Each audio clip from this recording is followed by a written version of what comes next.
10 साल का ध्रुव अपनी बड़ी बहन सारा के साथ छत पर सो रहा था। रात के तकरीबन 1 बज रहे थे कि अचानक ही ध्रुव की आंख खुली।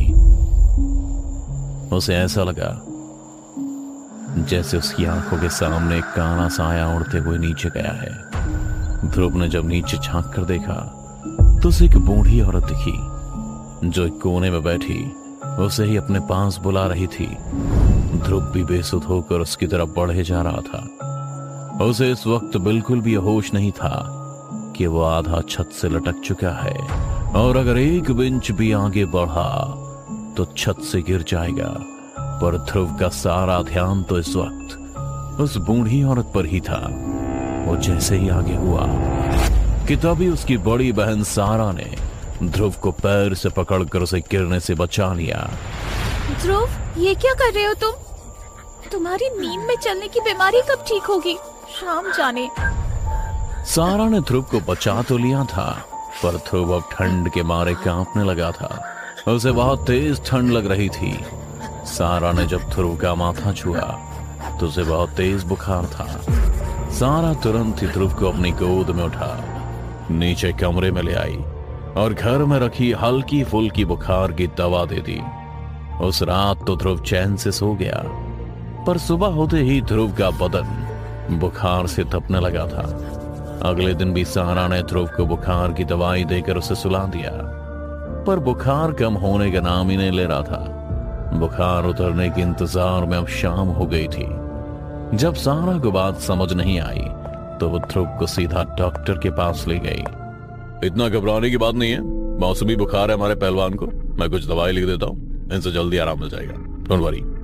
डॉक्टर की बात सुन सारा का मन कुछ पल के लिए संभल गया था।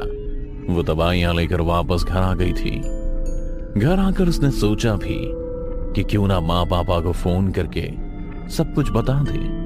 पर 1 हफ्ते के लिए घूमने गए उनके माँ पापा को वो इतनी सी बात के लिए परेशान नहीं करना चाहती थी। आज पूरे 2 दिन हो गए थे लेकिन ध्रुव का बुखार कम होने का नाम ही नहीं ले रहा था। हालात इतने खराब हो चुके थे कि ध्रुव अब नींद में ही कुछ ना कुछ बड़बड़ाता रहता था। कभी चीखता तो कभी जोर जोर से रोने लगता। रात के करीब 1 बज रहे थे। ध्रुव का बुखार पूरी तरह से उतर चुका था।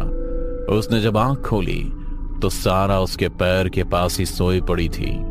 वो बिना अपनी दीदी को उठाए बिस्तर से नीचे उतर आई था कि अचानक ही किसी ने ध्रुव का पैर पकड़ उसे पलंग से नीचे घसीट लिया।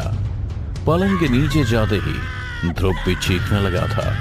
वो दर्द से करा रहा था मगर उसकी चीख सारा तक पहुंच नहीं रही थी, मानो जैसे वो किसी और ही दुनिया में चला गया हो। अगली सुबह जब सारा की नींद खुली तो वो ध्रुव को बिस्तर पर ना पाकर बेचैन हो गई। उसने तुरंत ही पूरा घर छान मारा पर उसे ध्रुव का कहीं अता पता नहीं चला। उसका भी मन उदास हो गया, आंखें नम हो गईं कि तभी गौर से सुनने पर उसे किसी के ठंड में ठिठुरने की आवाज आई। सारा ने जब सिसकियों का पीछा किया तो उसे पलंग के नीचे ध्रुव ठंड से ठिठुरता दिखा। सारा तुरंत ही ध्रुव को अपनी गोद में उठा उसे गर्म कपड़ों से ढक देती है। तुम नीचे क्या कर रहे हो ध्रुव? तुम्हारी तबीयत कितनी खराब है फिर भी तुम मेरी एक नहीं सुनते। अगर तुमको कुछ हो जाता तो मैं माँ पापा को क्या जवाब देती? बोलो।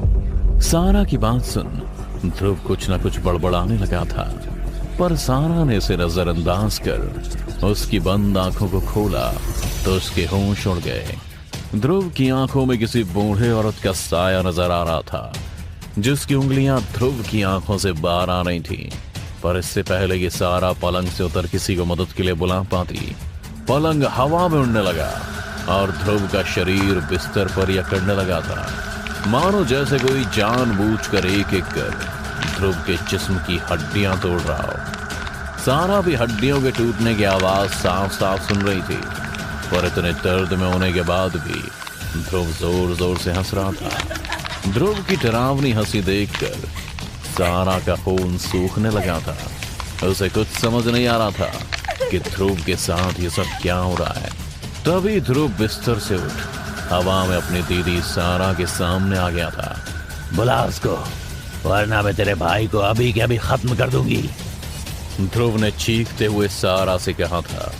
अपने भाई का ये रूप देख सारा रोने लगी थी। उसने भी सिसकते हुए कहा, ध्रुव, ये तुमको क्या हो गया? होश में आओ ध्रुव। सारा डरते हुए ध्रुव को छूने जा रही थी। तभी ध्रुव ने अपने हाथ से एक मांस का लोथड़ा नोच सारा की तरफ फेंकते हुए कहा, बुलाती या नहीं, वरना इसी तरह तेरे भाई के टुकड़े करती जाऊंगी। ध्रुव का यह हाल देख सारा ने कहा, कौन हो तुम और किसको बुलाना चाहती हो? बुला अपनी माँ को, जिसने मेरा यह हाल किया है। मुझे उससे बात करनी है। ध्रुव के अंदर छिपे उस काले साए ने सारा से अब ये कहा ही था। कितने में सारा और ध्रुव के माँ पापा आ गए। अब तू क्या लेने आई है? सब कुछ तो तुझे दे दिया था। ध्रुव की माँ ने आते ही उस काले साए से कहा। माँ के इतना कहते ही ध्रुव और पलंग पर बैठी सारा सब एक झटके में नीचे आ गए। सारा तो रोती हुई अपने माँ के गले लग गई, लेकिन ध्रुव जमीन पर गिरा कांप रहा था। माँ, ये सब क्या हो रहा है? ये ध्रुव को क्या हो गया था? कुछ तो बोलो माँ, क्या वो ठीक हो जाएगा? माँ के गले लग सारा ने सवालों की लड़ी लगा दी, पर सारा की माँ भी खामोशी थी। तब सारा के पिता ने ध्रुव को संभालते हुए कहा, कुमुद, शायद सही वक्त आ चुका है, अब सब कुछ सच बता दो। कैसा सच माँ? अपने पापा को कहते सुन सारा का मन उथल पुथल हो गया था, पर उसकी माँ की खामोशी अभी भी टूटी नहीं थी। सारा के बहुत कहने पर भी उसकी माँ ने कुछ नहीं कहा और खुद को एक कमरे में बंद कर दिया। अगले दिन डॉक्टर ने घर पर आकर ध्रुव का इलाज किया। तब पता चला कि डॉक्टर ने ही ध्रुव के माँ पापा को ध्रुव के बारे में बताया। ध्रुव की हालत अब पहले से ठीक हो गई थी। सब उसी की देखरेख में लगे थे और इसी चक्कर में कब रात हो गई किसी को पता नहीं चला। रात होते ही सबको अब डर सताने लगा था, पर इस बार सारा अकेली नहीं थी। उसके माँ पापा उसके साथ थे। रात के करीब 1 बज रहे थे और धीरे धीरे फिर से ध्रुव को बुखार आने लगा था। ठंड के मारे उसके शरीर ने कांपना शुरू कर दिया था। तभी सारा ने ध्रुव की पलकों को हटाया और उसे फिर से उस बूढ़ी औरत का साया दिखा जो ध्रुव की आंखों से बाहर आना चाहती थी। पर इस बार सारा ने ध्रुव की आंखों से आंखें नहीं हटाई, बल्कि उन्हें बड़े गौर से देखने लगी। फिर अगले ही पल सारा के चारों ओर एक काला सा साया मंडराने लगा और देखते ही देखते सारा को भी ठंड लगने लगी। पर कुमुद समझ गई कि उसकी बेटी को क्या हुआ है। छोड़ दे डायन, मेरी बेटी को छोड़ दे, वरना। कुमुद की बात सुनकर उसके दोनों बच्चे एक साथ हवा में उड़ने लगे थे। फिर कुमुद को दोनों हाथों से पकड़ उसका सिर दीवार में मारने लगे। कुमुद ने बचने की बहुत कोशिश करी, लेकिन वो अपने बच्चों को नुकसान नहीं पहुंचाना चाहती थी। दीवार पर सिर लगने की वजह से उसके सिर से लगातार खून बह रहा था। वो बेहोश होने लगी थी। तभी कुमुद के पति ने कुमुद को कसकर पकड़ लिया और उसे बच्चों से छोड़ा, अपनी गोद में छिपाते हुए कहा, बस करो माँ, कुमुद की कोई गलती नहीं है। तुम्हारे साथ जो कुछ भी हुआ वो मैंने किया, कुमुद ने नहीं। फिर उसको क्यों तकलीफ दे रही हो? क्या मेरे साथ जो कुछ भी हुआ था वो तूने किया? तूने? पर तू तो मेरा खून था, है ना? इसकी तरह पराए घर से नहीं आया था। तुझे मैंने अपनी कोख से जन्मा था।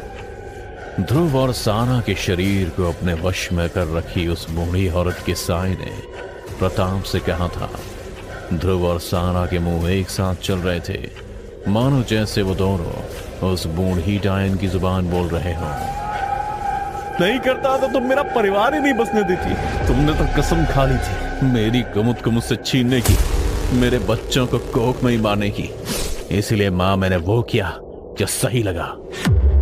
प्रताप की बात सुन बूढ़ी औरत के साए ने ध्रुव और सारा के शरीर को काटना शुरू कर दिया था। इस बार उन दोनों का शरीर एक साथ अकड़ने लगा और दोनों के नाक और आंख से खून गिर रहा था, मानो जैसे कोई दुख में खून के आंसू रो रहा हो।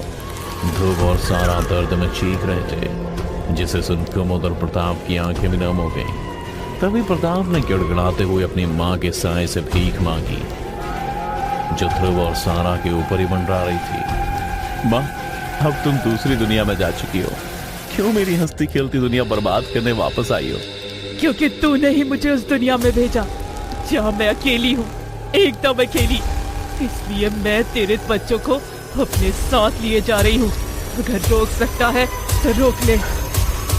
इतना कहकर उस बूढ़ी औरत के साए ने ध्रुव और सारा को गर्दन से पकड़ उसकी हड्डी तोड़ने लगी। दोनों बच्चों को इतना दर्द हो रहा था कि उनकी आंख और नाक से खून रुकने का नाम नहीं ले रहा था कि तभी कुमुद एक तस्वीर के लिए उस साए के सामने आ गई, जिसे देख ध्रुव और सारा एकदम से नीचे आ गिरे और दर्द के मारे वो साया तड़पने और चीखने लगा था। हटाओ इस तस्वीर को मेरे सामने से, मैं कहती हूँ हटाओ। वो जिस दिशा में जाता, कुमुद तस्वीर का मुंह उस दिशा में करके उस साए को तड़पाती रहती। उस साए का दर्द इस हद तक बढ़ चुका था कि हवा में ही वो कुमुद और प्रताप के जिस्म से मांस का लोथड़ा नोचने लगी थी। पर प्रताप भी कुमुद के साथ डट कर खड़ा था।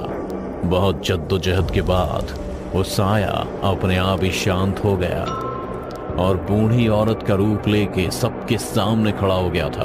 मैंने तो हमेशा तुझसे प्यार किया था, पर तू मेरा खून होकर मेरे साथ ऐसा करेगा, ये मैंने सपने में भी नहीं सोचा था।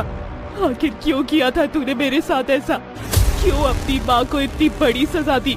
आखिर क्यों? अपनी माँ की दर्द भरी बात सुनकर प्रताप बोला, माँ, मैं जानता हूँ तुमने जो किया है वो भगवान भी नहीं कर सकता, लेकिन पापा के अत्याचार से बचने के लिए तुमने काले जादू का सहारा लिया, जिसमें तुम अंधी होती जा रही थी।